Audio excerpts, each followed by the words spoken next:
ছোট মামার তো বিশাল নাম হয়ে যাচ্ছে, সারা জায়গায় খালি ছোট মামার কথা আছে। ছোট মামা বলে এবার কুরবানি দিবি। অর্ধেক বাঁশ শুকো গেছে। আরে তুমি আসো তোমার বাঁশ নিয়ে, এদিকে তোমার বাঁশ চলে যাচ্ছে, সে খোঁজ রাখো তুমি। হুশ কি বেটা, হয়েছে নাকি কত দেখি? আরে যে বড় মামা কি করেছে জানো তুমি? আমার একটা চা দিয়েন ভাই। তা ভাই ভালোই আছেন? আছে আলহামদুলিল্লাহ, আপনি ভালো আছেন তো? হ্যাঁ, আছি ভালো। আপনার সাথে তো দেখা সাক্ষাৎই হয় না। ভাই কোরবানির গরু কি কিনেছেন আপনি? না ভাই, গরু কিনা হয় নাই এবার। আসলে টাকা পয়সা একটু শর্ট আছে ভাই। হ্যাঁ, সেজন্য কিনতে পারি নাই ভাই। ওই এবার আছে ওই 3 তলা বিল্ডিংটা কমপ্লিট করলাম তো, ওই জায়গায় মেলা টাকা খরচ হয়ে গেছে ভাই। ওই সেজন্যই এবার টাকার একটু শর্ট হয়েছে, আমি কুরবানি এবার দিতে পারি নাই ভাই। দেখি ইনশাল্লাহ আগামীবার দেবো আর কি। কি করলেন ভাই, এত টাকা দিয়ে বাড়ি করতে পারতেছেন, কিন্তু আপনি কুরবানি এটা ওয়াজিব, আপনি এটা দিতে পারতেছেন না, এটা কি ঠিক নাকি ভাই? ঠিকই কইছেন ভাই, দেওয়ার দরকার ছিল, কিন্তু আসলে দেওয়া হইলো না। দেখি আগামীবার দেওয়া যায় কিনা ভাই। আগামীবার ইনশাল্লাহ দেব ভাই এই এক কাপ চা দিও গো। ভাই। আমার চাটা ভাই পাশেই দিয়ে দিন ভাই, আমি চা খাবো না, আমি গেলাম ভাই। থাকেন ভাই, আমার একটু কাজ আছে। 3 তলা বাড়ি করি উনি বিরাট বড় লোক হয়ে গেছে, সকলে চা খাওয়াবে আসছে। তোরা যা যা, এক কাপ চা আমি কিনে খেতে পারি। বুঝেছেন ভাই, আমি আসলাম আর উঠে চলে গেল, এই বলে আমার ভাই। আরে বড় ভাই যে সে বড় ভাই হতে পারে না, কি কোন ভাই? সকলে কি ভাই হতে পারে? আর বড় ভাই তো আরো দূরের ব্যাপার, কঠিন ব্যাপার বড় ভাই হওয়া। অত সহজ না ভাই হওয়া। দেখো এক কাপ চা খাও, দাও বাজারে যাই একটু চাটা খায়া। ভাই কুরবানির পশু কিনা তো অবশ্যই আপনার হয়েছে এবার নাকি ভাই? আর কবেন না, ওই মাঠে আবার 3 বিঘে জমি নিলাম তো, হাতটা একটু টান যাচ্ছে। তা মনে করলাম যে টানাটানির ভিতরে আছি, এই বছর না হয় বাদে দিই, সামনের বছরে একবারে বেশি করে দিয়ে দেবো। তা এইবার আর আমি পশু কিনি নাই ভাই। হ্যাঁ, সামনের বার দেখবো না। 3 বিঘে জমি কিনেছেন মাঠে, তাও কুরবানির গরু কিনতে পারেন নাই? ওই টানাটানি যাচ্ছে যে ভাই। আসসালামু আলাইকুম কাকা। ওয়ালাইকুম আসসালাম। আরে লিটন, কাকা। ওর দুই মামার দেখলাম, খালি ওই একজনার দেখলি মানে মুখ হেঙা হুঙি। এই দুইজনার কি হয়েছে, এটা তুমি একটু সমাধান করে দিতে পারো না? আর কি কব কাকা, এ দুই মামার নিয়ে আর পারতেছি না। আরে মা ওই দিন একটা মুরগি জবাই করেছিল, তো দুইজনের ডাকেছে। বড় মামা ছিল বলে ছোট মামা ঘরে ঢুকলেই না, বড় মামা বাড়িতে মারা গেল, তারপরে ছোট মামা ঢুকলে। এরা নিয়ে তো আমারও ভাল লাগে না কাকা, কি যে করব। এইরকম ঝগড়া বিঝার জন্য মানুষ খুব খারাপ বলবে। তে 2 দিন পরে ঈদ আসতেছে, এই ঈদে বসে একটা মীমাংসা করে নিস। তাহলে কি করবো কাকা কোন তো, এই দুইজনের নিয়ে তো আর ভাল লাগতেছে না। তাহলে শোন, আমি তোর কাছে বলি।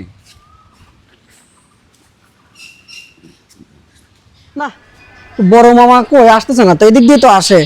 মামার ধরার জন্যই দাঁড়ালাম, কিন্তু এখনো আসতেছে না। এই যে আসতেছে রে। আসসালামু আলাইকুম মামা। ওয়ালাইকুম এই আপনার সাথে আমার জরুরি একটা কথা ছিল মামা। কি কবি ক, আমার তাড়াহুড়ো আছে, আমার একটু বাজারে যেতে হবে। ক। আরে মামা দাঁড়াও, সপ্তাহে তাড়াহুড়ো করলে হয় নাকি? মান সম্মান নিয়ে টানাটানি, তুমি আসো তোমার তাড়াহুড়ো নিয়ে। কি করলি? মান সম্মান নিয়ে টানাটানি মানে কি হয়েছে? তালিয়া তোমার করছে কি? আরে ছোট মামা কি করেছে জানো তুমি? কি এত বড় আসপদ্দা ওর? কি করেছে ও? আরে দাঁড়াও, তুমি যেটা মনে করতেছো সেটা না। ছোট মামার তো বিশাল নাম হয়ে যাচ্ছে, সারা জায়গায় খালি ছোট মামার কথা আছে। ছোট মামা বলে এবার কুরবানি দিবি, এটা বড় গরু কিনেছে, আরো বলে 2 কেন খাসি ছাগল কিনবি। মোড়ের পর তো খালি ছোট মামা নিয়েই কথা হচ্ছে। আরে মোড়ে সব জায়গায় তো ওই ছোট মামারই নাম হচ্ছে। কোষ কি? তাহলে তোমার করছে কি? আর তুমি বলে এখনো গরু মোড়ে কিছুই কেন নাই কুরবানি দেওয়ার জন্য, তুমি বলে কুরবানি দিবা না? না, এখনো তো আমি কুরবানি দেওয়ার নিয়ত নিই না রে, কিন্তু যা শুনতেছি তা তো কুরবানি দেওয়াই লাগবে। শোন, তো ছোট মামা কয়টা গরু কয়টা ছাগল কিনেছে এটা কিন্তু তুই সঠিকভাবে আজকে আমার জানাবি। দরকার হলে আমি কালকেই গরু ছাগল কিনে কুরবানি দেব।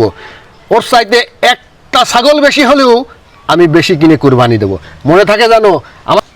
এক মামার তো আমি কায়দা করে সাইজ করলাম, এবার দেখি আমার ছোট মামা কোনে আছে। এই ছোট মামারও সাইজ করা লাগবে।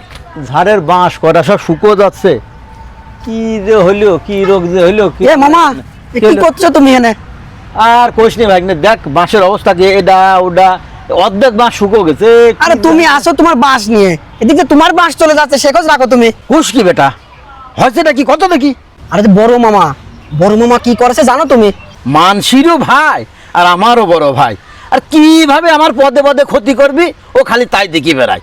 কি করেছে কি কত দেখি শুনি? আরে মামা, আরে আসতেই মোড়ের পর শুনলাম খালি বড় মামার জয় জয় আকার হচ্ছে। বড় মামা বলে এবার কুরবানি দিবি, সে বলে অলরেডি একদিন গরু আর 2 কেন ছাগল কিনেছে। তুমি এটা কথা কও মামা, এই ছোটবেলাতে তোমার এই কাঁধে উঠে আমি কত জায়গায় ঘুরেছি, নানা গরু কিনতে যাইতে তুমি আমার কাঁধে করে নিয়ে যাইতে, আর তুমি কুরবানি দিচ্ছ না। কুরবানি দিচ্ছে বড় মামা, এই তোমার হার কি আমি মানতে পারি? তুমি কও মামা। হুশ কি বড় ভাই, এটা গরু 2টি ছাগল কিনবি? তাহলে তোমার করছি কি? আচ্ছা তুই এক কাম কর, ভালো করে খোঁজ নে, যদি বড় ভাই সত্যি সত্যিই একটা গরু আর 2টি ছাগল কিনে থাকে, আমি তার সাথে এটা ছাগল হলেও বেশি কিনবো। তুই চিন্তা করিস নি। হ্যাঁ, এত সহজ। ও মনে করছে আমি 3 তলা বিল্ডিং তুলেছি আর আমার ছোট ভাই মনে হয় ফকির হয়ে গেছে। ওরে আমিও 3 বিঘে জমি কিনেছি এবার। ও যদি এটা গরু 2টি ছাগল কিনতে পারে, আমিও পারবো না। তুই চল, অত চিন্তা তোর করা লাগবে না। আয়, তোর মামি বুঝলি ওই খিচুড়ি রান্না করেছে আর ডিম ভাজেছে। ওই কয়টা খিচুড়ি খায় বড় মামার বাড়ির আশেপাশে থাকবি, আর ভিতরে যায় খোঁজ খবর নিবি যে তোর মামা কি করতেছে। যদি দেখিস যে খবর পাকা, তাহলে সাথে সাথে আমার কাছে চলে আসবি, আমরা 2 মামা ভাই না হাটে যা ছাগল আর গরু কিনে নিয়ে আসো। আমার সাথে পাঙ্গা নিও, হ্যাঁ? এই গোস্তর হাতে দিয়ে কব, এই দেখ আমি কুরবানি দিছি, হাল বলের সাথে করে এই গোস্ত খা নে। আমার সাথে পাঙ্গা নিও না। এবারে যে গোস্ত নিয়ে যায় দেবো, দিয়ে কব আমি কুরবানি দিছি, গোস্ত নিয়ে বাড়ির সকলে মিলিয়ে খা। খালি হিংসে করে বড় ভাই বলে, এত বলে। এই দাঁড়া দাঁড়া, এই দেখ আমি কুরবানি দিছিলাম তোর জন্যই, এই যে গোস্ত নিয়ে আইছি, ছাল বলের সাথে করে খাবি নে ধর। আমু তো তোমার জন্য নিয়ে আইছি। তুই 2 দিন আগে এত টাকায় দিয়ে জমি কিনলি, এখন আবার এত টাকা খরচ করে কুরবানি দিতে গেলি কে? এই কুরবানিটা তুই আগামীবারও দিতে পারতি। না, ওই আমি শুনলাম যে আপনি হচ্ছে এটা গরু 2টি ছাগল কুরবানি দিচ্ছেন, এখন আপনি বড় ভাই আপনি দিচ্ছেন, আমি ছোট ভাই না দিলি পরে হয় না দিয়ে পারি। ওই যে লিটন যে কইলো তুই কুরবানি দিচ্ছিস, আমি বড় ভাই, না দিলে আমার মান সম্মান থাকে এলাকায়, সেই জন্যই তো আমি একটা গরু আর 2টি ছাগল কিনে কুরবানি দিলাম। কি করলেন? লিটুন আপনার এই কথা কয়েছে? ও তো একই কথা আমার কাছে এসে কয়েছে। লিটন তোর কাছে কি কইছে? লিটন কইল যে আপনি বলে একটা গরু আর 2টি ছাগল কুরবানি দেবেন, তা আপনি যখন দিচ্ছেন বড় ভাই, তা আমি ছোট ভাই যদি না দিই তাহলে কি মান সম্মান থাকে? লিটন যা করছে একদিক থেকে ভালোই করেছে, বুঝেছিস? তুই জমি কিনেছিস, আমি বাড়ি করেছি, এত টাকা 2জন খরচ করছি, আরে সামান্য কয়টা টাকা কুরবানির জন্য খরচ করতে পারতাম না? পারতাম, কিন্তু আমাদের তো মন মানসিকতা ছিল না। লিটনই কায়দা করে আমার মানসিকতাটা তৈরি করে দিয়েছে, আমাদের কুরবানিটাও দেওয়া হইলো, আমাদের ওয়াজিবটাও আদায় করা হইলো। আমারই উচিত ছিল মন কষাকষি না করে মিলজিল করে চলা। আমি তো বড় ভাই, তুই আমার কোনো কথাই কোনো কাজে মনে কষ্ট নিস নে ভাই। আপনি ঠিকই বলেছেন। আসলে আসল কুরবানি তো সেইটাই হয় যে মনের হিংসা খেদ দেশ, এইটা যারা কুরবানি দিতে পারে সেটাই তো বড় ভাই আসল কুরবানি। তা আমরা আমাদের ভিতরে হিংসা দেশ ভুলে যাই। আসেন বড় ভাই, আমরা কুরবানির আসল মহিমায় উদ্ভাসিত হই, নিজেদের হিংসা দেশ ভুলে যায়।